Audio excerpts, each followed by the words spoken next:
Assalamualaikum warahmatullahi wabarakatuh. Saya Siva Putri Pitaloka, NIM 8 dari kelompok 10 akan mempresentasikan makalah dari kelompok kami yang berjudul Manajemen Produksi atau Operasi dalam Bisnis Islam. Sebelumnya saya akan memperkenalkan anggota kelompok. Yang pertama, Siva Putri Pitaloka, NIM 8, Hesti Renelia Septiani, NIM 9, Monika Agina Navratilova, NIM 10, dan Nurul Aulia Hudaya, NIM 11. Definisi manajemen produksi dalam bisnis Islam. Kegiatan produksi dalam perspektif ekonomi Islam adalah terkait dengan manusia dan eksistensinya dalam aktivitas ekonomi. Produksi merupakan kegiatan menciptakan kekayaan dengan pemanfaatan sumber daya alam oleh manusia. Manajemen produksi adalah kegiatan untuk mengatur dan mengkoordinasikan penggunaan sumber daya yang berupa sumber daya manusia, sumber daya alat, dan sumber daya dana, serta bahan secara efektif dan efisien untuk menciptakan dan menambah kegunaan atau utility suatu barang atau jasa. Tujuan produksi dalam Islam pada dasarnya adalah untuk menciptakan maslahah yang optimum bagi manusia secara keseluruhan, sehingga akan dicapai falah yang merupakan tujuan akhir dari kegiatan ekonomi sekaligus tujuan hidup manusia. Falah itu sendiri adalah kegiatan hidup di dunia dan akhirat yang akan memberikan kebahagiaan hakiki bagi manusia. Demikian penjelasan dari saya. Penjelasan berikutnya akan disampaikan oleh teman saya. Apabila ada salah-salah kata mohon dimaafkan. Wassalamualaikum warahmatullahi wabarakatuh. Assalamualaikum warahmatullahi wabarakatuh. Saya Hesti Renelia Septiani, NIM 1950210009. Di sini saya akan menjelaskan poin tentang prinsip-prinsip manajemen produksi dalam bisnis Islam. Yang pertama, kegiatan produksi harus dilandasi nilai-nilai Islam dan sesuai dengan maqasid al-syariah. Tidak memproduksi barang atau jasa yang bertentangan dengan penjagaan terhadap agama, jiwa, akal, keturunan, dan harta.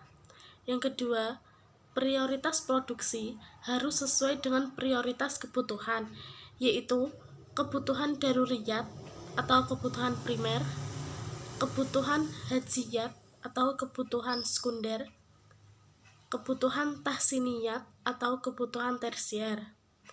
Ketiga, kegiatan produksi harus memperhatikan aspek keadilan, sosial, zakat, sedekah, infak, dan wakaf.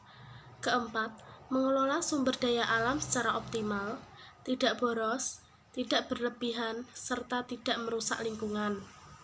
Dan yang terakhir, distribusi keuntungan yang adil antara pemilik dan pengelola, manajemen, dan buruh. Poin selanjutnya akan dijelaskan oleh rekan saya.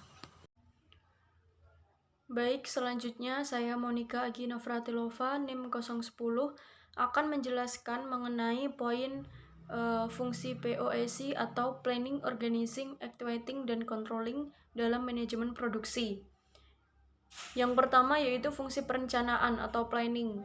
Nah, perencanaan produksi adalah proses pengambilan keputusan mengenai produk apa yang akan dibuat, di mana, kapan, dan bagaimana produk tersebut akan dilakukan dalam fungsi perencanaan.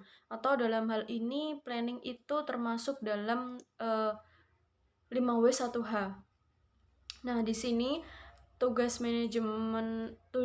manajer produksi yaitu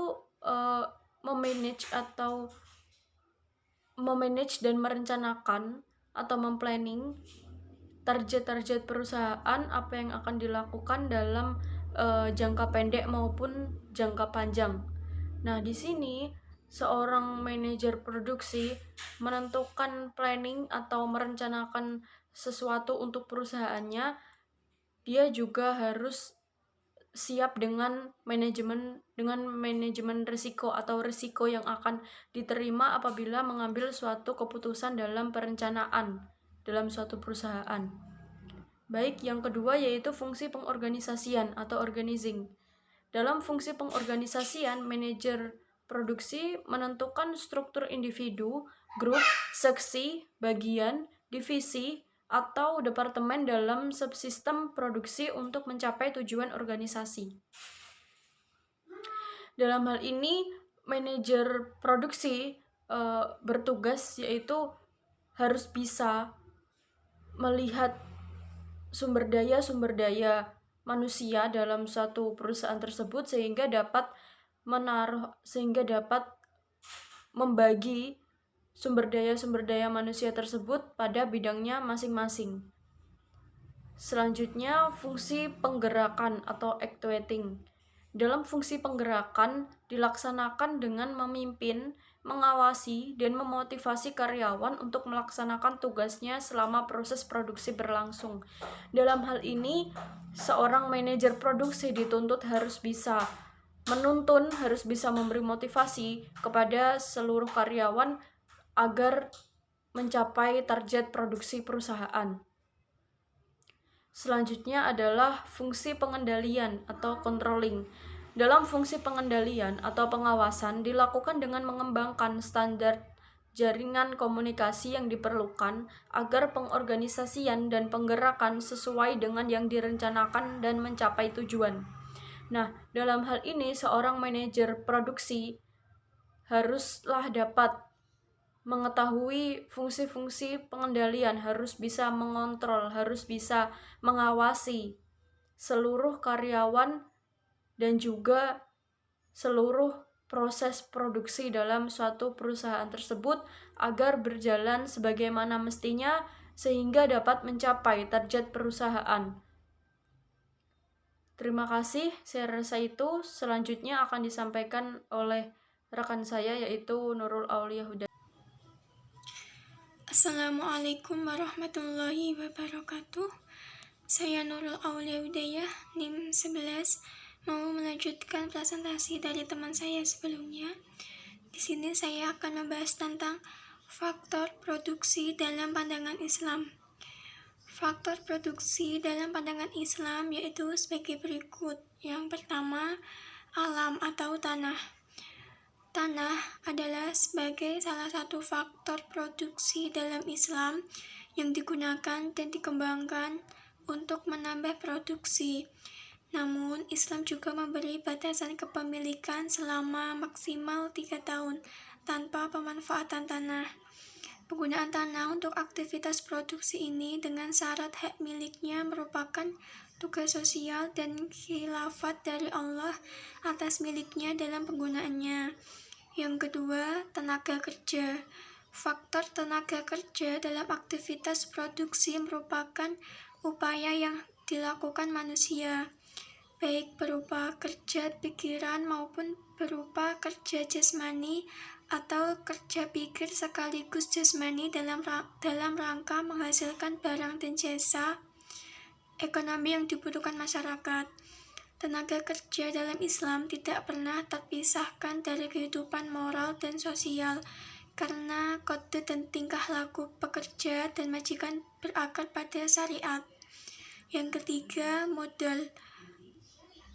Afzalur Rahman menyatakan bahwa modal merupakan hasil kerja apabila pendapatan melebihi pengeluaran, sehingga faktor utama pengumpulan modal adalah peningkatan pendapatan.